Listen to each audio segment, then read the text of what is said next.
مجھے اڈیالہ جیل میں 24 گھنٹے قید تنہائی میں رکھا گیا. باجی 24 ہی گھنٹے ہوتے ہیں تو آپ یہ کہیں کہ مجھے اتنے دن قید تنہائی میں رکھا گیا. ایک تو آپ پڑھی لکھی نہیں, دوسری کوشش نہیں کرتی. 24 گھنٹوں میں 24 گھنٹے اگر رکھا تو پھر اس کا مطلب آپ کو پورا ٹائم قید تنہائی میں رکھا. تو کتنے دن تک رکھا گیا آپ نے یہ بتانا ہے کہ مجھے 10 دن تک 20 دن تک قید تنہائی میں رکھا. لیکن چلے کوئی بات نہیں. قید تنہائی کا ذہنی صحت پر کیا اثر پڑتا ہے اندازہ ہے. جیل میں جس پر گزرتی ہے وہی جانتا ہے.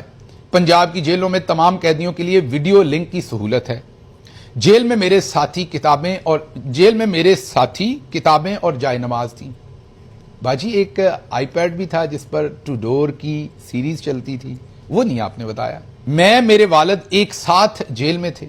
اچھا, ان کے والد سے میں پی ٹی آئی میں سے واحد شخص ہوں جو ان کے والد سے جا کے حکومتی سطح پر مذاکرات کرتا رہا ہوں, ملتا رہا ہوں 3 گھنٹے. آج چلیں کیونکہ پہلے ہی لمبی بات ہو گئی ہے تو کسی دن تفصیل سے بتاؤں گا کہ اندر ان کے والد محترم کے کیا حالات تھے اور جو کچھ چھوٹی موٹی کمی بیشی تھی وہ میرے جانے پر ہم نے پوری کر کے دی انہیں. عمران خان کا کیا ظرف تھا اور ان کا کیا ظرف ہے وہ کسی دن آپ کے سامنے رکھوں گا. لیکن وہ کہتی ہیں دوران قید میری والدہ بیمار تھی, ہمیں والدہ سے نہ ملنے دیا گیا نہ ہی والدہ کے ساتھ بیٹھ سکی. جیل کاٹی قید کی میری بھی اپنی کہانی ہے. جیل میں ہر قیدی کی اپنی کہانی ہے.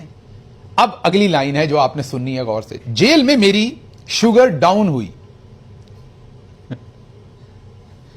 چلیں باجی کنگ ایڈورڈ کی تھوڑی سی عزت ہی کر لیں. آپ چلیں وہاں پر آپ کا داخلہ بھی نہیں ہوا تھا, آپ جعلی طریقے سے وہاں گئی تھی, پھر آپ نکالی بھی گئی تھی وہاں سے, ٹھیک ہے.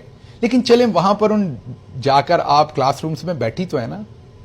میں کہتا ہوں اس طرح کی باتیں کنگ ایڈورڈ کا جو چوکیدار ہوگا نا وہ بھی نہیں کرے گا, کیونکہ وہ ڈاکٹرز پروفیسرز کے ساتھ ہی کچھ تو کان میں ان کے بھی پڑتا ہے نا پھرتے چلتے, تو وہ اتنے برے حال ان کے بھی نہیں ہوں گے جتنے آپ کے ہیں.